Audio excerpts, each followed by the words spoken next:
The curb on 42nd Street was empty. 10 minutes ago, the rental car had been right there, tucked between a delivery truck and a fire hydrant.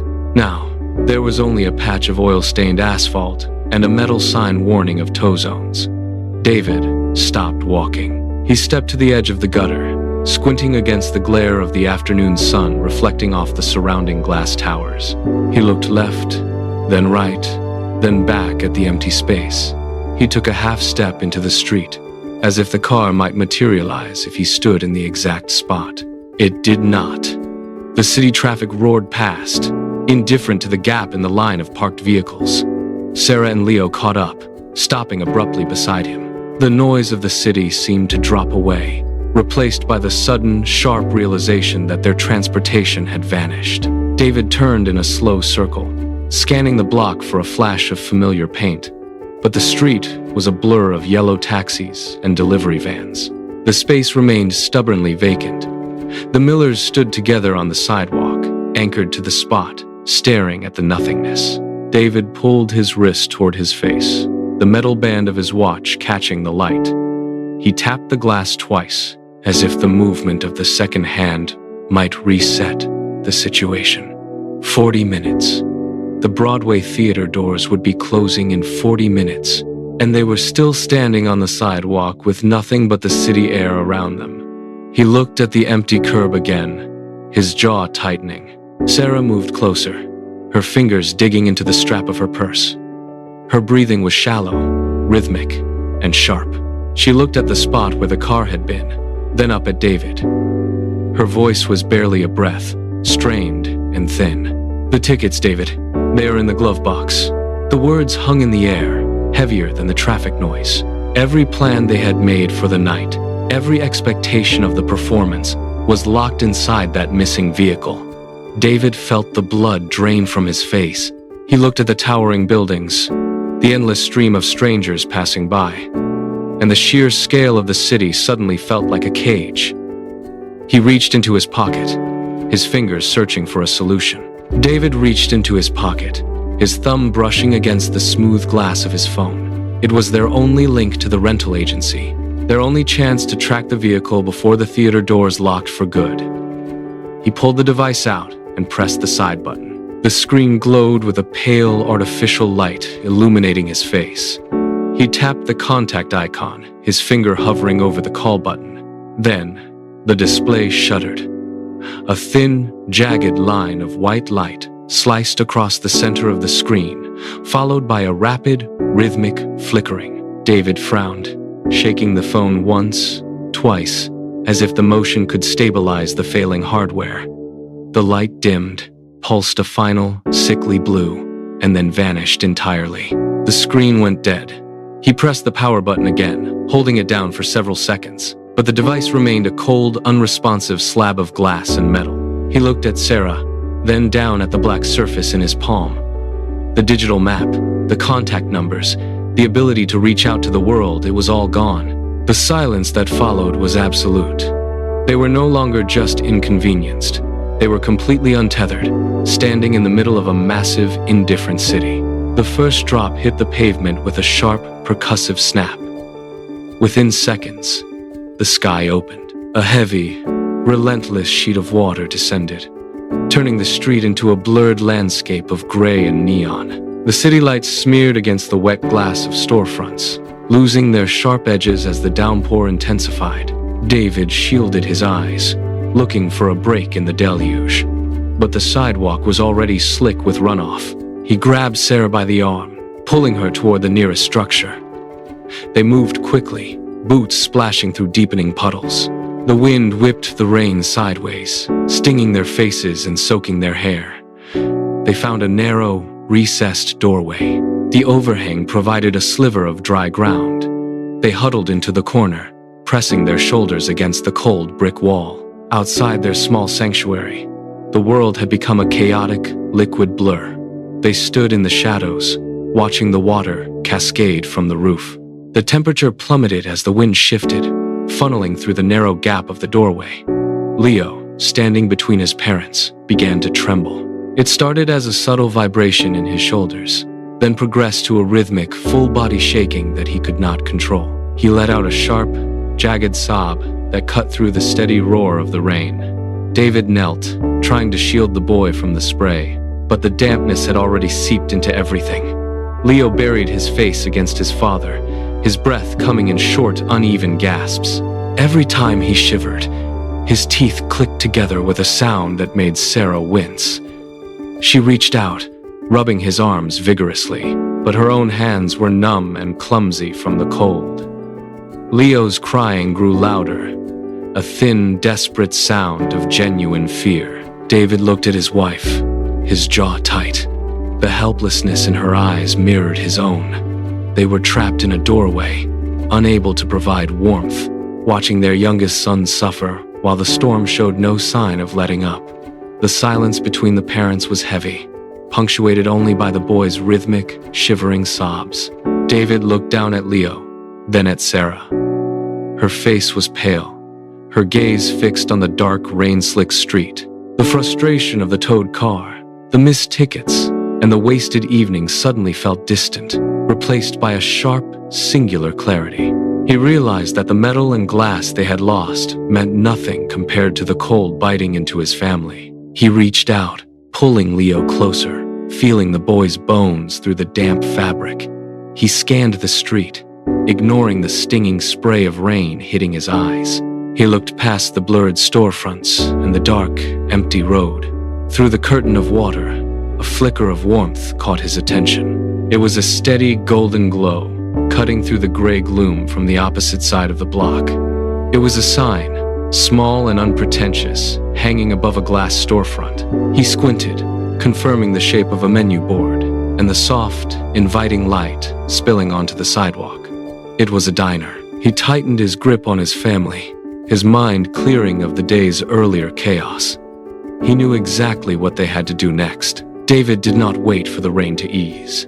He grabbed Sarah's hand with his left and Leo's with his right, his grip firm and uncompromising. "Run," he commanded, his voice barely audible over the deluge. They lunged from the shelter of the doorway into the open street.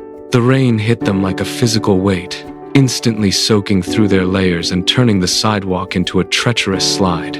David led the charge, his boots splashing heavily into deep, dark puddles that obscured the uneven concrete. Sarah struggled to keep pace, her eyes squinted shut against the stinging needles of water. Leo stumbled, his small legs fighting the force of the wind, but David hauled him forward, refusing to let him fall. The street was a chaotic blur of gray and black, the distant diner light flickering like a beacon. Every step was a battle against the slick ground and the relentless downpour.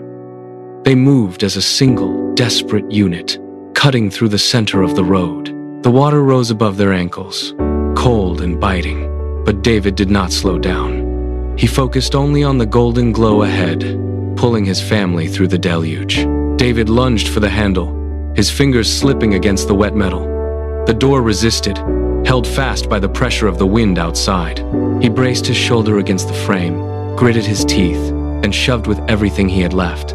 With a sharp, metallic click, the door swung inward. They tumbled into the entryway, a chaotic tangle of limbs and dripping water. The heavy door slammed shut behind them, instantly cutting off the roar of the downpour. The silence was absolute. It hit them with the same force as the storm had moments before. The air inside was thick, smelling of roasted coffee beans and toasted bread. A wave of dry, artificial heat washed over them, making their skin prickle. David stood upright, his chest heaving, water pooling rapidly around his boots on the checkered floor. He looked at Sarah. She was shivering, her hair plastered to her forehead, but her eyes were wide, scanning the room. Leo let out a long, shuddering breath, his small frame finally relaxing as the biting cold began to recede. They stood there for a heartbeat, anchored in the sudden stillness, watching the rain streak against the glass panes, now safely separated from the world they had just escaped. David guided them toward a booth tucked into the far corner, away from the draft of the front door. The vinyl seat creaked as they slid in, the surface cold and slick beneath their saturated layers. Water dripped from their hair, forming small, dark puddles on the laminate table. Leo remained hunched over, his shoulders jerking with rhythmic, involuntary shivers. David reached out, pulling the boy against his side, rubbing his arms to generate friction. Sarah sat opposite them, her hands trembling as she reached for the laminated menu. She did not look at the options. She simply caught the waiter's eye and signaled for 4 bowls of soup. They sat in the dim, amber light, the diner's hum creating a barrier against the storm outside. The waiter returned, sliding a black charging cable onto the table. David snatched it up, his fingers fumbling with the connector. He leaned over the edge of the booth, squinting into the dark gap between the wall and the heavy wooden furniture. The outlet was recessed, buried behind a thick layer of dust and grime. He grunted, bracing his feet against the floor, and shoved the booth forward with his shoulder. It groaned, sliding an inch, just enough for him to jam the plug into the socket. He connected the phone. For 3 agonizing seconds, the screen remained black. Then, the white battery icon flickered to life. A soft, steady glow illuminated his face. Across the table, Sarah watched the screen, her grip on the edge of the table loosening. The waiter returned again, placing 4 heavy ceramic bowls in the center of the table. A cloud of thick, fragrant steam rose instantly, swirling into the amber light of the diner. The scent of onions and slow-cooked beef filled the space between them. As the heat hit their faces, the rigid lines around David's eyes softened. The first spoonfuls of broth were consumed in a rhythmic, quiet cadence. David watched the steam dissipate, his focus shifting from the phone to the faces of his family. Leo, finally warm, let out a sudden, sharp giggle when a drop of soup landed on his sleeve. The sound was unexpected, bright, and jarring against the quiet hum of the diner. Sarah looked up, her eyes catching David's, and she started to chuckle. The tension that had held their chests tight for hours began to unravel. They started to talk, first about the ridiculous sight of the empty parking spot, then about the absurdity of their frantic run through the downpour. The laughter grew, filling the small booth. They moved past the events of the day, finding threads of conversation they had neglected for months. David listened as Sarah recounted a story from her office he had missed in the rush of the week. Leo chimed in with a school anecdote, his voice animated and loud. The diner, once a temporary shelter, became a space for genuine exchange. They were no longer a group of people waiting for a problem to be solved. They were a family rediscovering the rhythm of their own voices, unhurried and present in the moment. The outside world ceased to exist beyond the fogged glass of the diner windows. David watched Sarah as she leaned forward, her hands cupped around the warm ceramic bowl, her eyes bright with the rhythm of their shared history. They had planned to spend these hours in the velvet darkness of a theater, staring at a stage separated by rows of strangers. Instead, they were here, bathed in the hum of neon, looking directly at one another. He realized with a jolt that they had not truly looked at each other like this in months. The frantic pace of their daily lives usually acted as a barrier, a constant noise that drowned out the quiet truths. Here, there were no tickets to check, no schedules to keep, and no expectations to meet. Leo rested his head against Sarah, his eyelids heavy, while she continued a story about her childhood that David had never heard before. The diner was a sanctuary of stillness. Every word spoken was deliberate, every laugh unforced. The intimacy was sharp and rare, a byproduct of the very disaster they had feared. They were not just killing time. They were reclaiming the space they had lost in the blur of their routine. The silence between their sentences was no longer heavy, but comfortable, filled with the weight of being truly present. The rain outside had slowed to a rhythmic tapping against the glass. Inside, the air was still, heavy with the scent of roasted coffee and the lingering warmth of their conversation. David reached across the table to retrieve his phone from the charger. As his fingers brushed the screen, it flickered to life. A sharp, bright glow cut through the dim light of the booth, casting long shadows across the table. The family fell silent, their attention pulled away from each other. A notification icon blinked in the center of the display. David tapped the screen, his thumb hovering over the glass as the interface loaded. A single text message from the rental agency appeared, glowing against the black background. He read the words aloud, his voice steady but surprised. The car had not been stolen. It had been towed to a lot just 3 blocks away, a victim of a forgotten street cleaning regulation. The mystery that had fueled their entire day of chaos evaporated in an instant. The tension of the unknown was gone, replaced by the practical reality. David set the phone down, looking at Sarah and Leo. The urgency had drained away, leaving only the quiet realization that the ordeal was finally coming to a close. They stepped out of the diner into the cooling night air. The rain had ceased, leaving the pavement slick and reflective under the streetlights.